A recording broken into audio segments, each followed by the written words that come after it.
Hey everybody, Brian Zane here with my thoughts on the WWE United Kingdom Championship Tournament that happened this past weekend in Blackpool. If you didn't see this tournament just yet, if you put it off to watch football instead, not saying you made a bad choice, but I do recommend you go onto the network right now and watch this stuff because it's some of the best 4 hours of wrestling you'll see, especially out of WWE. Obviously, Wrestle Kingdom 11 just happened and that was amazing. The glow on that one is still bright.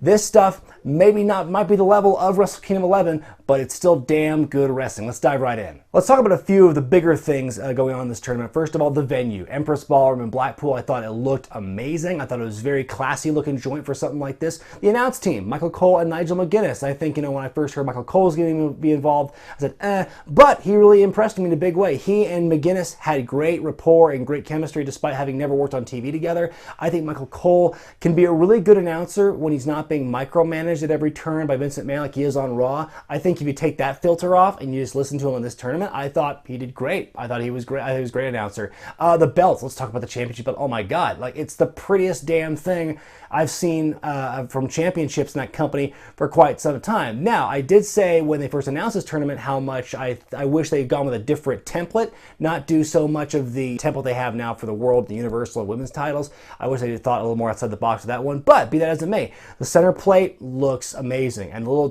touches of detail they added to the side plates and stuff, not just the futuristic WWE logo and everything around it. They gave it its own spin, its own unique kind of style beyond the template, which I thought was great. So yeah, the belt looks amazing. I can't say anything bad about it other than the template, but I mean, that's kind of a nitpick. Let's talk about a few of the wrestlers who impressed me who didn't make it to the Final Four. I want to give them their dues. Jordan Devlin I thought was great. Mini Finn Balor, aka your head's too big for you. The match with him and Danny Burch was interesting, just the way it finished, the controversial finish, the big spin kick, nailed Burch in the back of the head, and then he came down. I don't know if it was the kick or him taking the bump that caused Burch's head to split open, but that was kind of scary. The finish they had there clearly was not meant to be the actual finish, and I'm not sure if Devlin was booked to win that match or not in the first round, but that's how the match ended, and it was a little controversial and confusing, but Devlin wound up winning it, and then I don't know if they called an audible saying you hit him with a heel kick afterward, you got a heel on him after the handshake, and then from there he became a huge heel.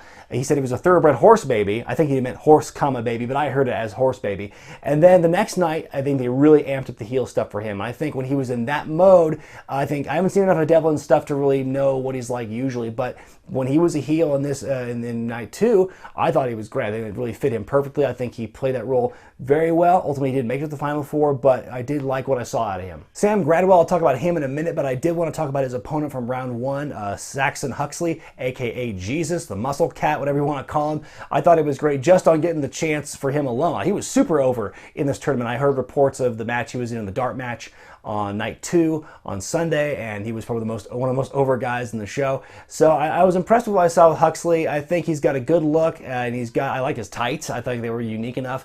So yeah, I liked Huxley's work in night one, and I hope to see some more of him when they do this UK exclusive show on the network. Tyson Tebow, and I wish we got to see more of him in this tournament. I knew he wasn't going to make it past Wolfgang in round one, but I wish I got to see more of him in this. Interesting choice to have him wear street clothes for the tournament, because normally he wears trunks when he wrestles, but for this one he wore civvies, and I don't know if they just wanted to do something different with one of the guys and they picked him in a weird way, just in terms of attire alone. Kind of reminded me of Jesus, Carlito's old bodyguard, but I did like Tyson Tebow a lot better than I liked Jesus. Dan Maloney, he's seen some things. Joseph Connors and James Drake from the opening round was a good match. Michael Cole was hyping it up more than anything. He said that was the match of the night. I disagree with him. I think the match they had with Tyler Bate and Tucker at the end of round one was a better match in my opinion. But both guys, I thought, almost very similar gimmicks. I mean, my knowledge of both these guys is pretty limited, especially Drake, but I just think they both have the thing where they're kind of like intense and steely and twisted, and Connors was doing more of the hair thing and the ear thing, but to me, both him and Drake kind of had a similar vibe when I watched them wrestle. Talk about night two of the tournament, the quarterfinals, the semis, and the finals themselves. Great stuff top to bottom.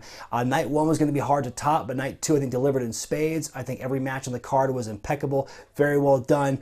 Every match told a great story and had me surprised on the edge of my seat. I did not expect Wolfgang or Mark Andrews to make to the Final Four, and they busted my bracket big time with their upset wins.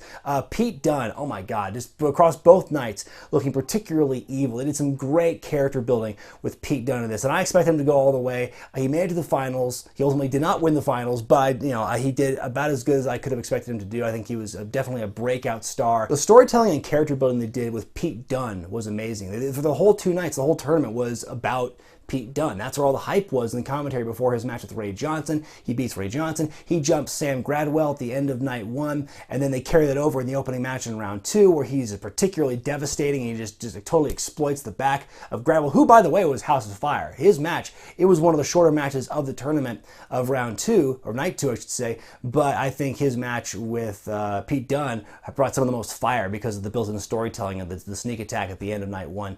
Great stuff there. Gradwell looked great there. Pete Dunne just looking devastating, just looking relentless. All his matches against Gradwell, against Mark Andrews, and then against Tyler Bate. So the story of Tyler Bate overcoming these odds, having gone through the different matches, getting his shoulder injured at the hands of Pete Dunne after the semifinals, and then overcoming all that to beat Dunne in the finals to win the UK Championship at the end was just, and the match itself told an amazing story. The match itself was so fun to watch. Easily the match of the night, the match of the tournament. I thought that the Pete Dunne Mark Andrews match was going to be hard to top, but that was a great match. That is still an awesome match. But then the Pete Dunne Tyler Bate finals, to me, was just so much more exciting to watch. It's like when I watched the Cruiserweight Classic, I loved TJ Perkins and Kota Ibushi a lot more than TJ Perkins Grand Metalik in the finals. I thought the finals fell a little flat for me, but not so with the UK tournament. I felt that each match progressing, the stakes were there. It was getting more hyped, more intense, and so every match you felt that. Also, big shout out to the Trent Seven Wolfgang match from night 2. That's one of my personal favorites just because of the physicality of it all. I loved, it surprised me that Wolfgang won. I didn't think he was going to make it past that match in the tournament, but he surprised me, especially after kicking out of a sick dragon suplex where he landed right in his head, and then also kicking out of Trent Seven's finisher, the Lariat, 7 stars. And so it was really fun to see Wolfgang come back from that and still come out the victor. Also cool to see Neville showing up in an exhibition match against Tommy N / Aleister Black, whatever you want to call him. Tommy N made his name in the UK scene, even though he's Dutch. He comes here and he shows up one last time as Tommy N before going back to NXT full-time as Aleister Black. And that was a good match, and so it was cool to see Neville win, get some more heat for his run on 205 Live / Raw, whatever you want to call it. So again, tremendous main event by Bate and Dunne. Great storytelling. I love the way that Bate was able to counter out and power out of the things that Dunne was hitting him with. Dunne hit him with everything he had, but in the end, just the plucky will and the iron will to survive by Tyler Bate led to him defeating Dunne with the Tyler Driver 97 to win the championship, and it was a really cool tournament to watch. It's really, after all the talk I've had about it, that's the best way I can wrap it up. It's just really cool, really fun. So overall, I would definitely consider this UK tournament to be a big success for the company. Obviously, the only reason they're doing this is to get a piece of that UK wrestling action, since the whole region's becoming a hotbed now. But I think that this is a great way to do it. I think when WWE wants to focus on just the wrestling, that they can do it just as well as anybody else. They have the talent pool there, and they've got the production value that makes it top notch. When they shy away, when they de-emphasize the cheesy promos and the goofy gimmicks and stuff like that, I think that their production value and their product is virtually second to none. Of course, we don't get to see that all that often, especially with the main roster stuff, but when they do these unique things like the UK tournament and the Cruiserweight Classic, then I think it's done very well, very tasteful. If you're a fan that's not totally familiar with the UK wrestling scene, kind of like myself, kind of on the bubble, on the outside looking in, and you want to learn more about the UK wrestling scene, this is a great starting point, great jump off point to do that. You can watch this tournament and then branch out to stuff like Progress and Rev Pro and ICW and OTT and WCPW, which is the only fed out of all that's really not getting any kind of shout outs during the tournament. But you could watch all that stuff and you get just a better sense of what the UK scene is all about. My MVPs of the whole tournament have to be Mark Andrews. I think he was the only real cruiserweight out of all 16 of the guys. I think he really broke out, especially in his match with Pete Dunne, who was my other MVP of the tournament. I think the way they built the whole tournament around him, the great character building for him, he could easily go into the main roster tomorrow and it would make sense. I mean, he was practically built as this generation's William Regal. He is definitely going to be a breakout star in the future. Don't know when, but I think the way they're investing in him, that's where they're headed. Mark Andrews, Tyler Bate, Trent Seven I thought was great too. Wolfgang, I see a lot of potential with Wolfgang as part under the WWE umbrella. I think there's a lot of upside for him as well.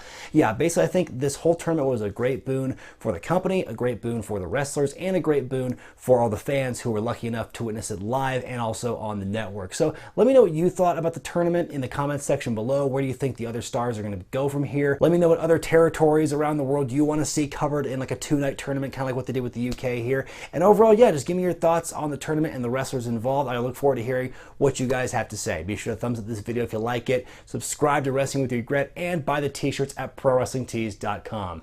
I'm Brian Zane, and I'll see you next time.